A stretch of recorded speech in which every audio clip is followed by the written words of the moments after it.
I said, I know where you're sitting in your house. There's not a single book anywhere in the room.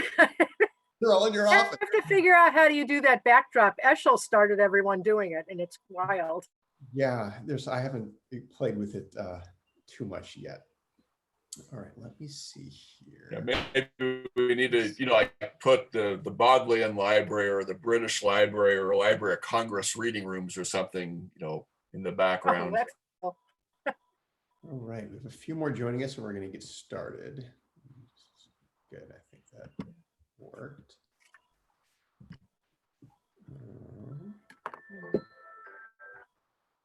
Hello?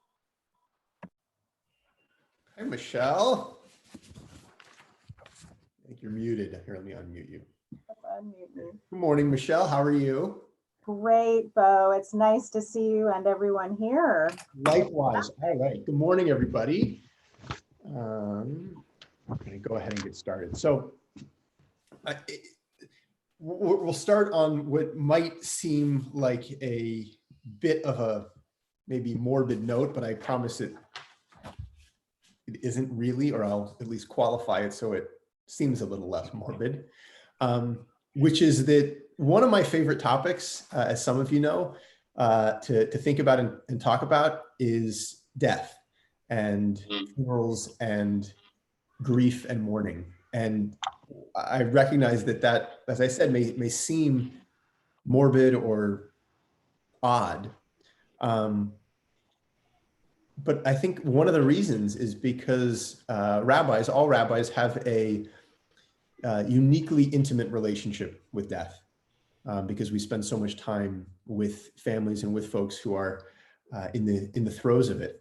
And one of the reasons that it's so meaningful to me is because of the beauty and the wisdom that our ancient rituals surrounding grief and death and mourning have to teach us and to share with us. And we're going to very briefly just, kind of refresh everyone's thoughts and memories about these things. But the ones that I think are particularly instructive for today's conversation, in part, is the idea first and foremost of a quick burial. That when someone dies, we don't delay that process, because I think most of us know that have been through this. There's a bit of closure that comes from a funeral, from a burial. And drawing that process out is not, in most cases, good for anyone.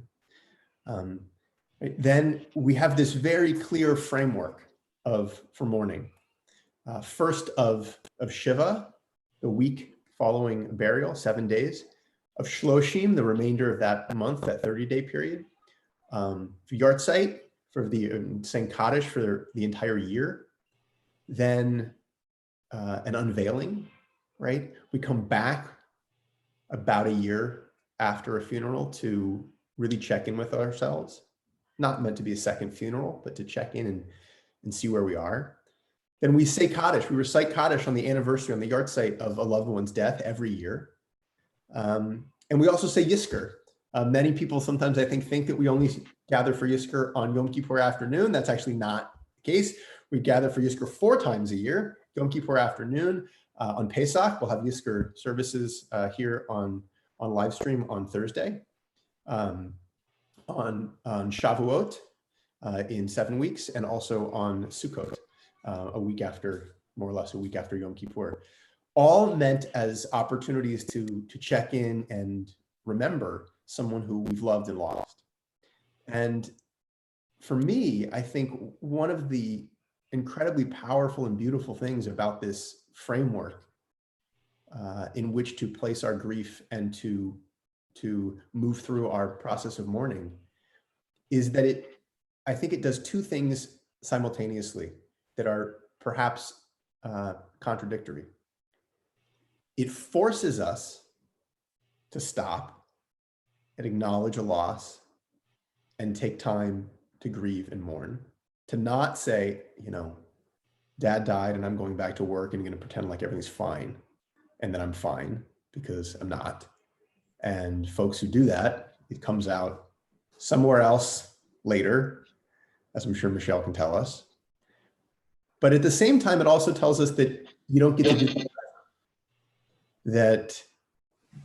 Here's a week with a tremendous amount of restrictions on what you're going to do, and you're going to sit and you're going to be with this grief, and then you're going to go outside again. You're going to slowly begin to resume aspects of, your normal life. And after a month, there's fewer restrictions, and slowly over time, it's about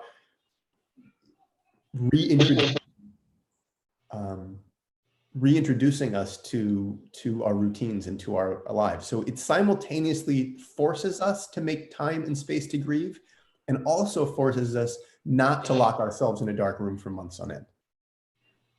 And I think that, again, there's a tremendous amount of beauty and wisdom in that. And that's our people's ancient way of thinking about grief and mourning.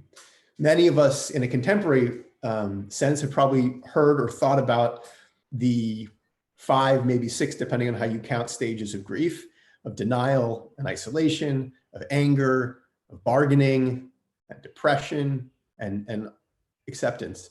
And I will say something that I learned many years ago from Michele and from folks at our house, which is that is not a linear process, right? It's not as if, which I think we sometimes think, well, first I'm in denial and I isolate myself, and then I move from that to anger, and I move through that. It doesn't work like that. We don't necessarily experience all of these stages, and they don't happen in any particular order. And just because you've been angry about it and then you're not, doesn't mean you're done with anger and you've like graduated onto something else. That it's very fluid. It's very fluid. And I think, and the reason I wanted to have this conversation today with Michele is I think in this era of coronavirus, many of us are experiencing similar feelings as we adjust to a radical new reality. I certainly know personally that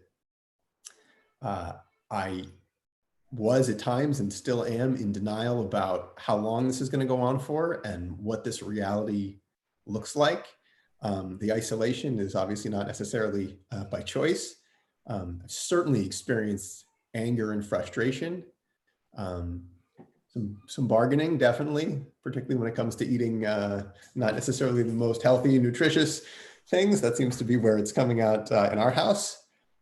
Definitely some depression, and still, depending on the day, working on kind of accepting this as being a new reality, right? Because we're all grieving, I think, and mourning, whether we would articulate it that way or not, aspects of normalcy, aspects of the lives that we were leading 4 or 5 weeks ago.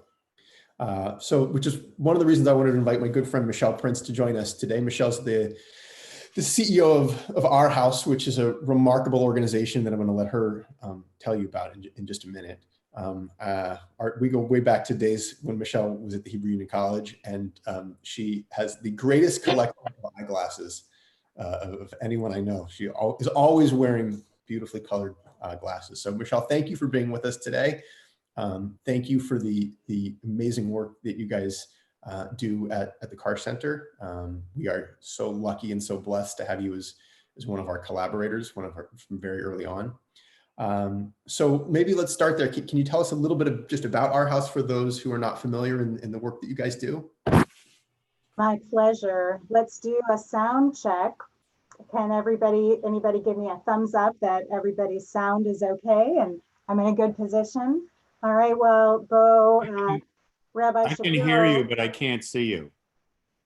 Oh, now I can see you. Oh, terrific. Thank you. Okay. And so I want to just give Rabbi Shapiro a moment of appreciation, not only for sharing the mourning with me, but in his, just as a visit in his office, well before the Car Center was built. It was in my earliest days at Our House Grief Support Center, and we just started talking about it. I wanted to make sure he knew I was going to be around the corner on Sawtell and Santa Monica Boulevards in our West LA office, and he started to talk to me about this real amazing passion project. And I said, well, we've been thinking about how we can serve people in a more Eastern location.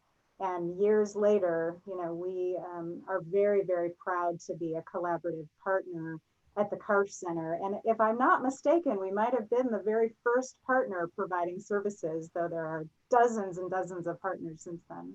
I think that may be correct. I know you guys were, I know you were definitely the first to sign the agreement. Ah, great. We're good with our paperwork. And so we are, as most of you already know, and there are a few familiar faces here, so I'm happy to see you today. We are a grief support center, as Rabbi Shapiro said. We've been around for 26 years, in a time before it was as common to be a part of a grief support group. And we were founded locally here with folks around a kitchen table who realized at that time that especially young families didn't have the resources that they needed to be served at the time when their hearts were broken after a death. And we've grown since that time to serve thousands and thousands of adults and children, particularly experiencing grief after the death of someone close. And there are many alignments with the grief that we are experiencing during this coronavirus period, many, many other losses.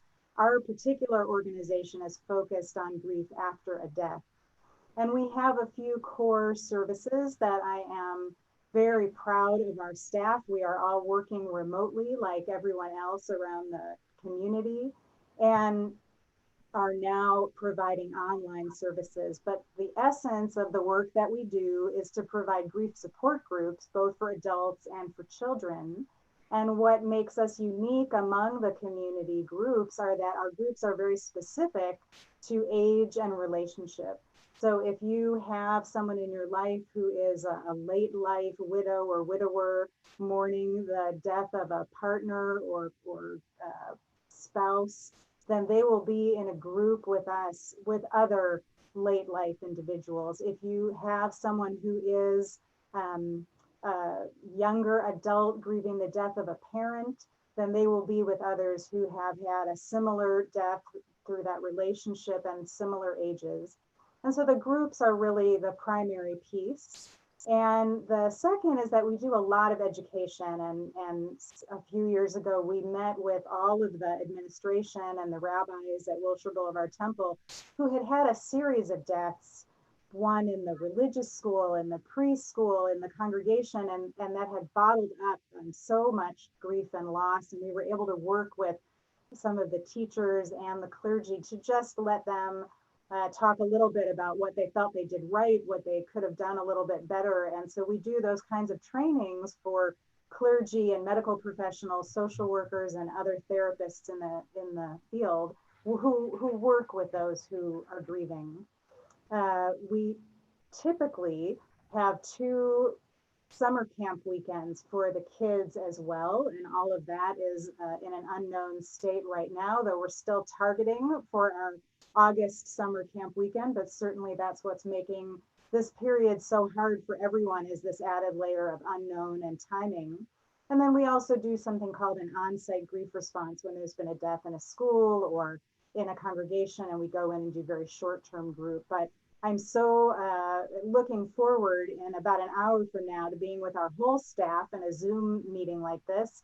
And this week we are relaunching 25 of our groups that have been going on, one at the Karsh Center, and doing all of it through an online remote system. And so we've been testing it, right away off the ground while this is going on, but this is the big launch week. And so we're so proud of the staff and all of our group leaders.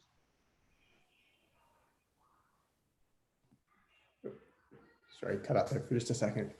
So Michele, given the nature of the amazing work that you've just been speaking about, and the face-to-face nature of it, the relational nature of it, how has this crisis, just from a logistical standpoint, in terms of not being able to be in a room with a dozen people, changed kind of the service delivery model, or changed how you guys are serving clients?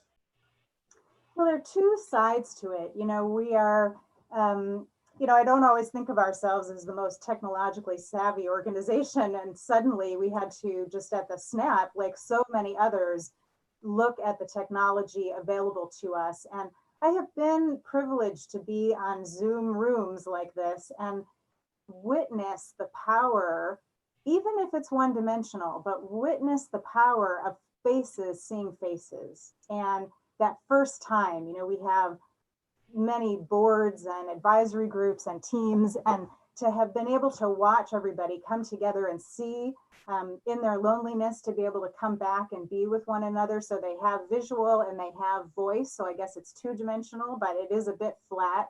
So the first part is that it just still leads to connectivity. I'm sure so many of you had Zoom Seders, Zaders last week, and the silver lining for so many of us was to be with family who are apart, on different parts of the country. I hadn't been with my niece and her side of the family in 25 years. And so for a Seder, and so those kinds of things matter. And if the community piece is there, and that's what we are all about, is providing grievers that kind of support and community so they're not alone in their grief, it doesn't matter that it's flat and on a screen only. So are you still running the majority of your groups, but in a virtual context? Yes, exactly. And then I will say, because we are providing a very serious service and we have to be as careful as anyone else, we did take the time to really train everyone on using the technology and to make sure that we were compliant so that everything could be confidential and safe, and really make sure that everyone had the service and the ability to even, let's say someone lives with roommates and they're quarantined, do they have a private place to have that kind of a heart space conversation? Do they have confidential spaces? So we took the time to be methodical about it. And now that we're working out all of those pieces, we're launching in a much bigger way. There are some of our folks, because we serve a broad range of individuals, and our services are constantly on a sliding scale, so that we try to make sure always that finances are never an issue. The services slide down to $1 a session, but not everybody has strong internet service or has a smartphone or a laptop or a computer where they have camera and speaker and microphone. So we're making sure for those who didn't have that or don't want to be doing it, that we're doing more grief consultation one-on-one where we can. So the opportunity for a staff member to have that individualized connection. Yeah, that exists. And what's really important is that we have both an adult program and a children's program. And the adults are not always connected to the kids in our program. And so, to be a newly widowed parent who was really just getting dinner on the table before this crisis, to then be really taxed with homeschooling and the isolation and the fear, all of these things that everyone is experiencing, they are, really, they are having a harder time than anyone. They're heavily burdened with the homeschooling, with the unknown. And so the profile of the families who are in our children's program is a little bit different. And so, they are predominantly overwhelmed parents and guardians and caregivers. And so we're doing as much as we can with those families, because the service delivery situation is presented with so many new challenges.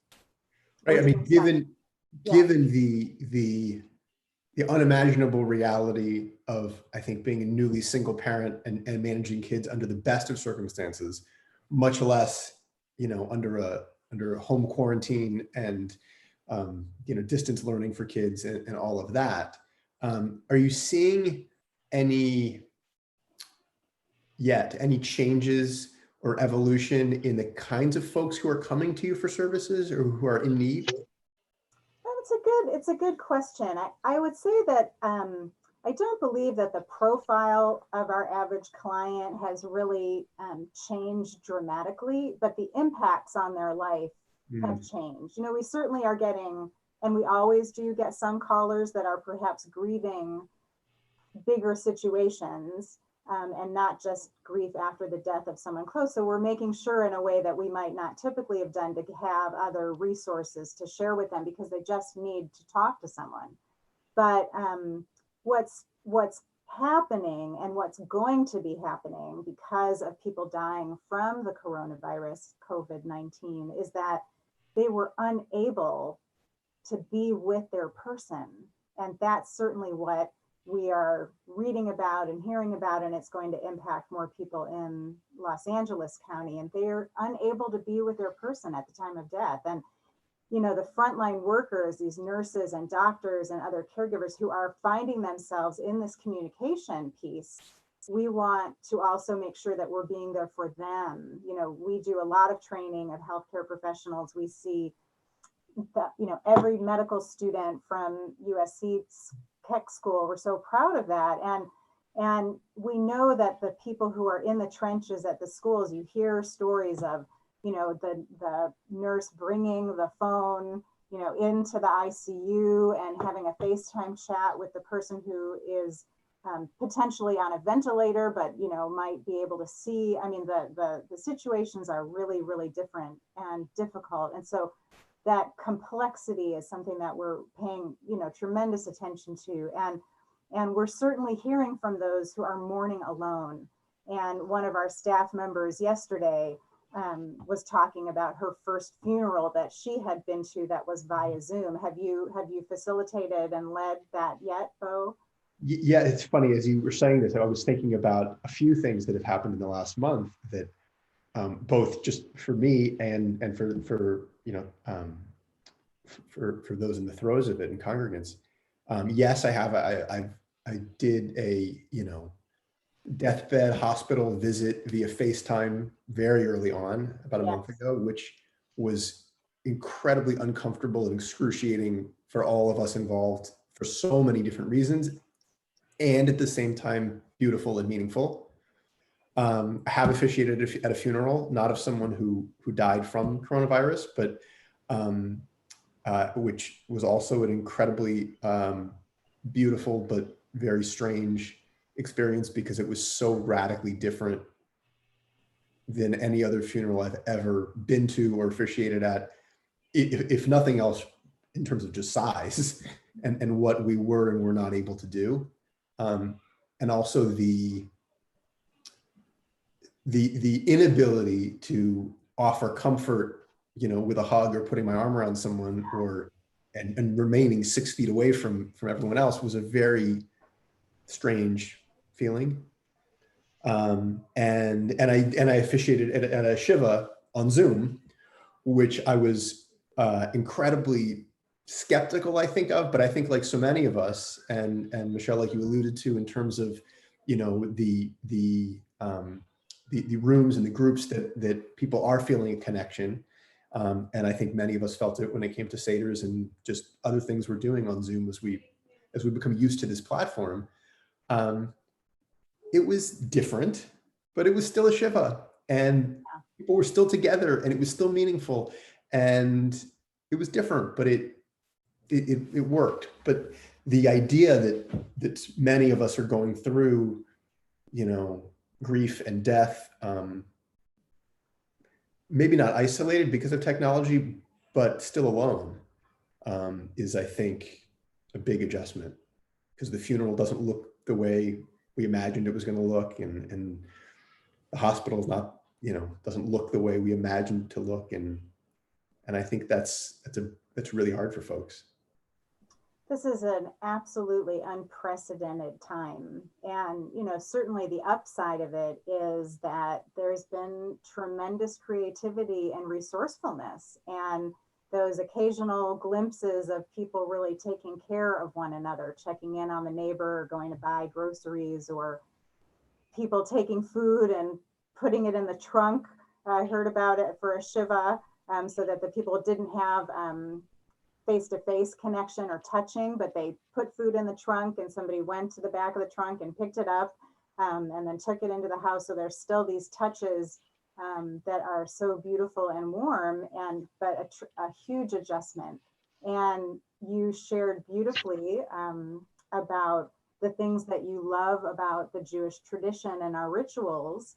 And all faith groups have some of these wonderful, wonderful traditions that are being twisted and turned upside down. But, Judaism really gets it right with the rituals of Shiva and eventually moving to a period of Shloshim and marking that and the learning that happens. And, we're a physical community of touch. And so there's a lot of, that's a loss in and of itself. So it can only go so far. But I read something interesting.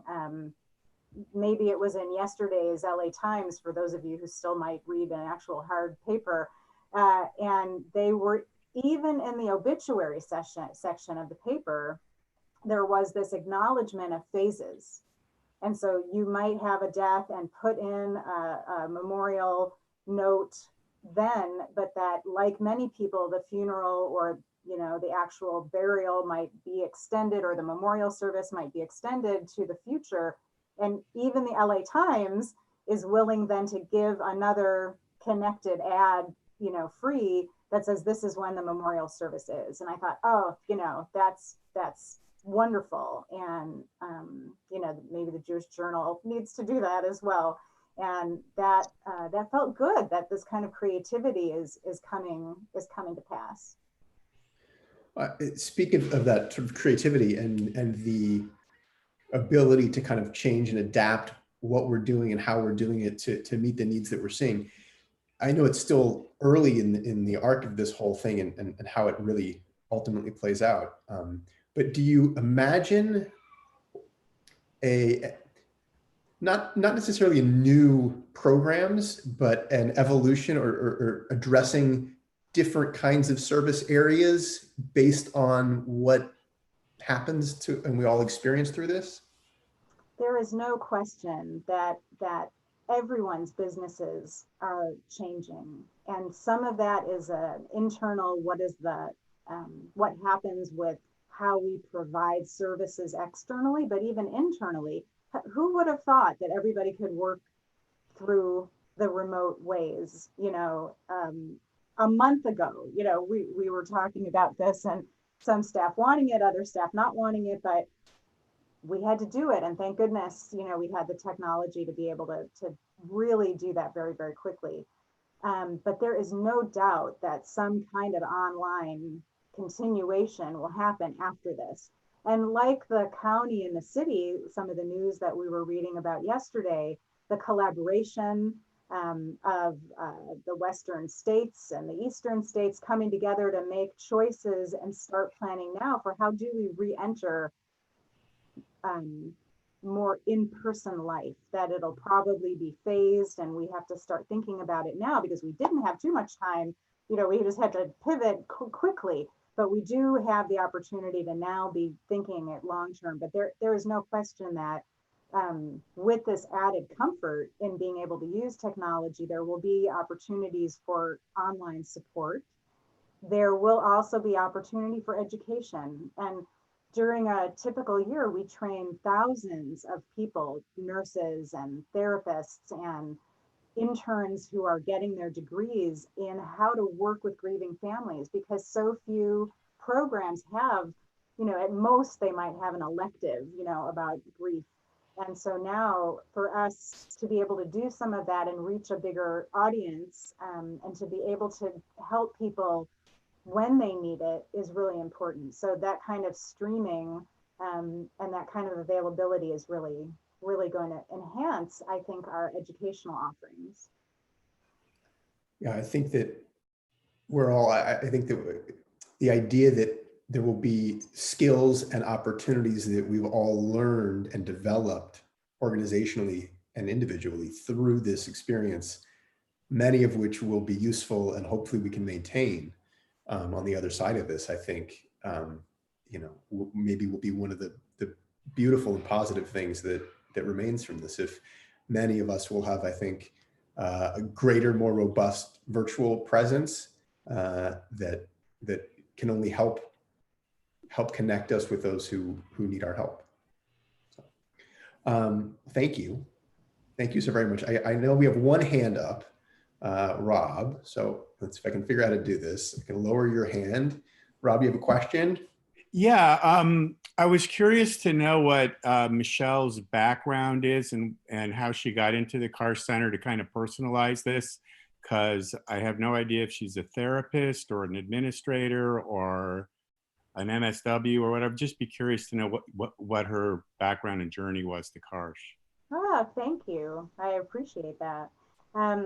Let's see, I'll share the shortest version. You know, I am myself an LCSW, a licensed clinical social worker, and I personally had experienced grief very early in my own life, and there was no such thing as an Our House Grief Support Center. So first through Hebrew Union College, where I worked with Rabbi Beau Shapiro, and did work through the Kaufman Institute, and now through Our House, I learned, even when I was in graduate school, about this idea of focused work in grief support. And it really, I spent a handful of years at the USC Norris Cancer Hospital doing my clinical hours, and all of those pieces came together to help me run this agency, which is singularly focused on grief and death. And I'm personally from the Detroit area, so that was a lot of fun last week to be able to be with the Detroit family via Zoom Seders.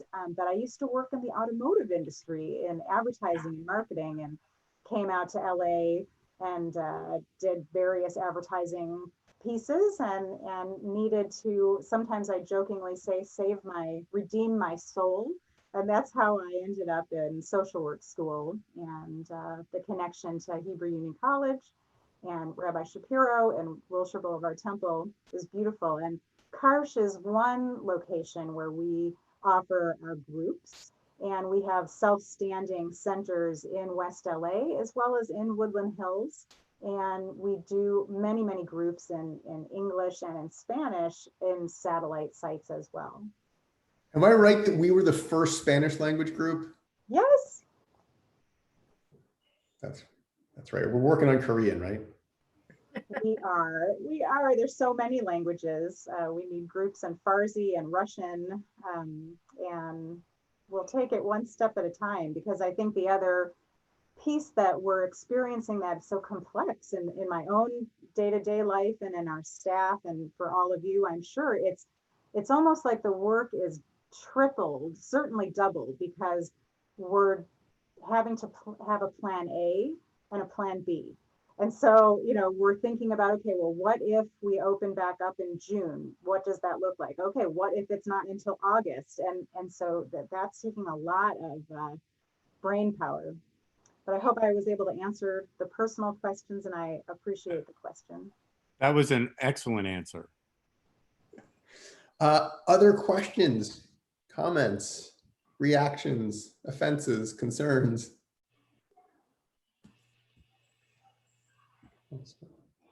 I'm also going to add, and I think you touched on this, Michelle, that one of the things that I've always found very powerful about the model at Our House is that it is largely volunteer run, right? And that it's not, and other organizations have different pedagogies, right? But, and correct me if I misspeak, that the idea being that, right, grief is not a mental illness. Grief is a normal and natural part of the human experience. And that while there certainly are exceptions, that most of us, when we're in the throes of grief, do not need a mental health professional to guide us through that. We need someone else who has walked that road and who is a part of a community that understands and can empathize to help us, but that it's not a clinical mental health issue. You are a walking ambassador for us, and it is, it fills my heart that you have, embraced so much of our teaching. And it's not to say that it is not sometimes important to either couple the experience of being in a grief support group with being in therapy or maybe be in therapy first and then move into a group. But we really feel strongly that grief is a natural response to a typical and unavoidable life experience. And, particularly when we see the children or the teens who are part of our groups, we have some teen leaders who come back and volunteer. They may have been 5 or 6 years old, in their own group as a young child, and then they want to do their community service, and they come back, and our groups for the kids are for littles, the elementary students, middle school students, and the teens. And so the teens might come back and be with the littles group, and to see their ability to articulate their feelings and to be present around the conversation of death, it is remarkable. And so we can learn so much from the kids who then understand at such an early age. We don't want them to have to be part of the Our House family, but once they are, they learn so deeply how normative it is. Hi, yay. And so when the kids understand that it's just a regular part of life, their work paying it forward with other kids and other families is remarkable. Each of our groups is co-led by 2 group leaders. Most often they are 2 lay leaders, 2 volunteers. And that's always something that we need. And so if this sparks anybody on this Zoom call, no one has to come in with a therapy, an MSW or MFT or PsyD degree. We do tremendous training, and we have very, very high standards of when people are ready. It can't be necessarily too soon after their own grief experience. There has to be some time that passes, but it's a very deep and rich volunteer experience to be present with people in their time of pain. And I imagine to be able to use one's own experience to help others who need it. That is right. And to be able to be present for that. And we do a deep training, 3 days or 4 days for the kids, and do supervision every other week. So we don't just throw anybody into it, so that they can learn our model, and now are needing to learn new technology.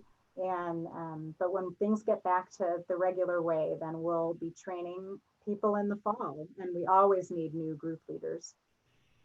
So I have a question that came on chat. You're welcome, by the way, if you don't want to ask your question, publicly, to send me one on the chat. I know half the answer to this question. So the question is, does Our House offer any therapeutic services that are not solely centered around grief? Because this person knows an elderly homebound woman who's very lonely and has difficulty with technology, as many do. And so do you have any recommendations for folks in that situation of places they can turn? Good question. We are singularly focused on grief after the death of someone close, but I'm happy, just while we're on, to open up an email that I have with one of the LA County warm lines. And certainly there have been extra services that have been created. And I wouldn't be surprised if Wilshire Boulevard Temple is also kicking up your Bikur Cholim committee and caring committee of making those kinds of calls to lonely seniors. But those, that would come from outside of Our House Grief Support Center. But I'm happy to look up the number while we're talking. Miriam, yeah, go ahead, Miriam. Thank you, Rabbi, for a very interesting shiur today. Thank you so much. Michele, how are you funded? And do the people receiving your services, do they have to pay a fee? I love your question. Thank you. And so we are 100% privately funded. We do not take health insurance, in that same idea that Rabbi Shapiro is saying. We're not billing health insurance for a mental health service. And so in many of our services for the children, the summer camp, and we see the majority of kids in the schools, so that we're out in 60 to 70 different schools, and all of those services are free. When people do come to us, there is a pre-group appointment, like a one-on-one session with one of our therapists. Now those are being done via Zoom, but in more typical days, they're face-to-face, and there is a fee for that. But again, they slide down to $1. And we don't ask for utility bills or anything like that. We just make it really affordable for people. But for many people, they can afford a session fee of $65. And then the group sessions would be $35. But again, if they're not comfortable, all we do is pass around an envelope, and people either put in $1 or not, or they give us their card. But certainly, my job is, along with our board of directors, several of whom are very closely connected to Wilshire Boulevard Temple, is to fundraise through private foundations and donor advised funds. And, we're being very careful with that right now. Some people want to only give funding for face masks and protection gear for the healthcare systems. But we, because we are privately funded, we are really needing at this time to make sure that our agency is strong for everyone who needs us. And so there are always opportunities to give. Maggie, I think I see your hand up. Yeah, hi, Michelle. We've met briefly at Karsh before, and I work at LACES, which is the middle and high school, and we actually have our PSW psychiatric social worker has been running 2 groups there for about 6 months, I think. Yes. So have you been able to transition those with her or somebody else onto an online platform while the kids are out of school, which is probably going to be forever, but... Oh, I'm so happy to know and be reminded that you're part of LACES. It's such a great school, and we've been partners there for a long time. So just for everybody's benefit, so one of the things when I talk about seeing kids in the schools, we go literally into the schools like LACES and, all over Los Angeles, from Pacoima, all the way down almost to Long Beach. And we do a 10-week session, and the kids are right in the middle of the school day, and they come together with other kids who have had a death of someone close.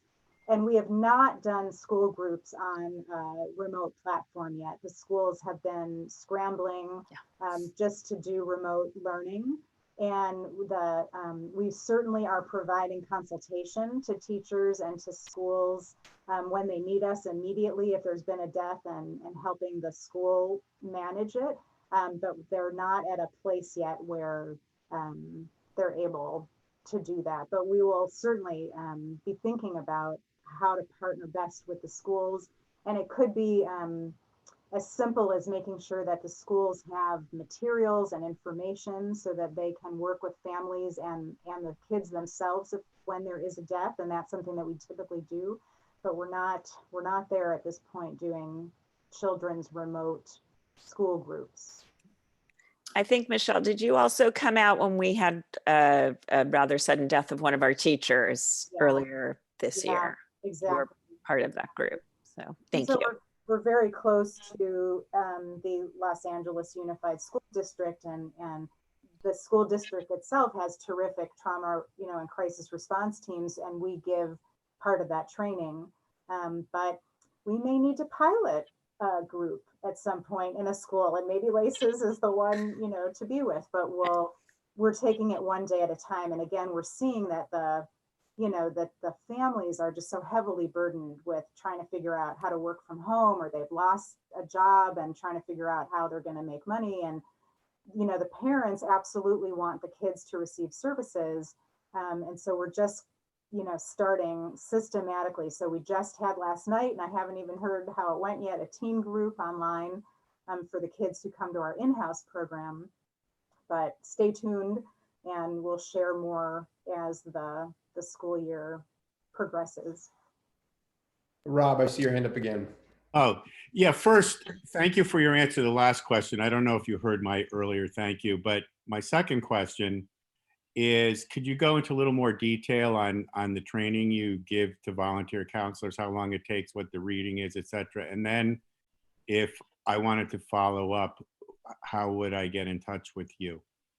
This is great. So, first of all, our website is ourhouse-grief.org. And so everything's on the website, ourhouse-grief.org. And there's a whole section, you can just do the drop down from the right corner of volunteers. And there's a little quiz you can take about what kind of hours you have and what makes sense in that environment. And so let's say if you were training to become an adult group leader, there's a pretty detailed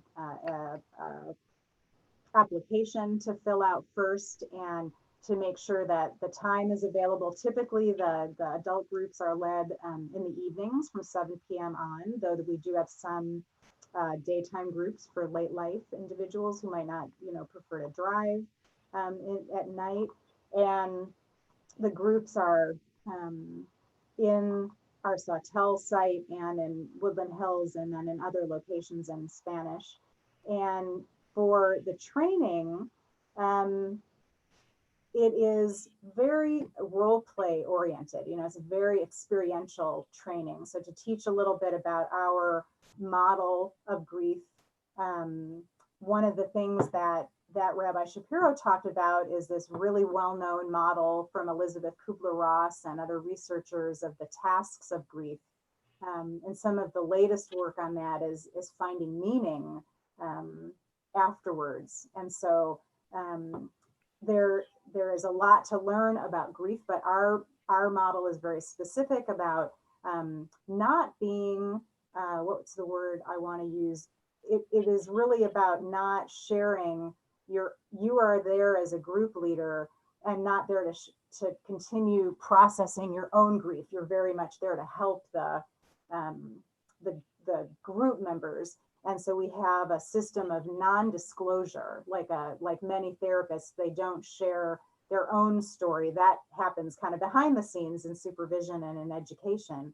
And so we, like many of the grief support centers around the country, we also follow a more modern model that is from a researcher named Bill Warden, who is a Southern Californian. And he, along with many researchers, also talked about working through the tasks of grief. And so that could be you're looking for reading, to look him up, and there's lots online, but he has a model that's more about the tasks of grief, and not unlike acceptance or anger or different pieces, but it's a little bit more about the first task being about accepting the reality of the loss, and then moving into being able to process the pain of that grief in whatever way is needed. And our exercises in the groups help facilitate that experience. And then the third task we describe as adjusting to the world without your loved one.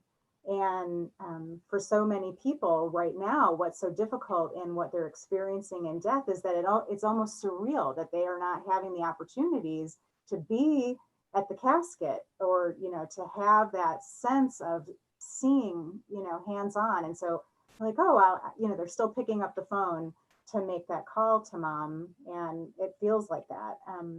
But then the fourth task is very special, and that is about finding an enduring connection to the person who died. And that's where Judaism really has a very parallel process that, as Rabbi Shapiro is describing, that there is going to be this Yizkor service on Thursday, Wednesday night, Thursday, that we remember our people who were a part of our life, whether frankly we loved them or not. We don't always assume that people have positive relationships with their people who died. Mostly people have very complex relationships.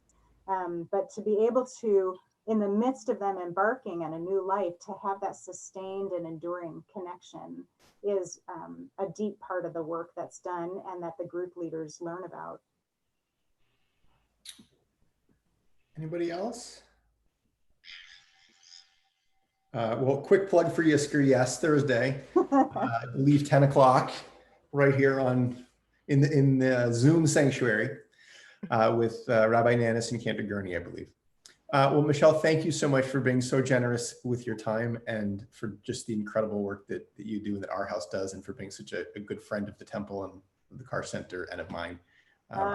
Likewise. Enjoy what's left of Passover. I hope that everybody enjoys what's left of Passover and isn't quite sick of matzah just yet. But I would kill for a bagel. My almost 4-year-old, who made a guest appearance a little while ago, is distraught every morning when she wakes up and can't have a bagel because that's her go-to breakfast. But Chag Sameach to everyone, and thank you all for joining us, and hopefully we'll see you back here next week. Thank you. Hi, I'll Samaya. send some of Good to see you, the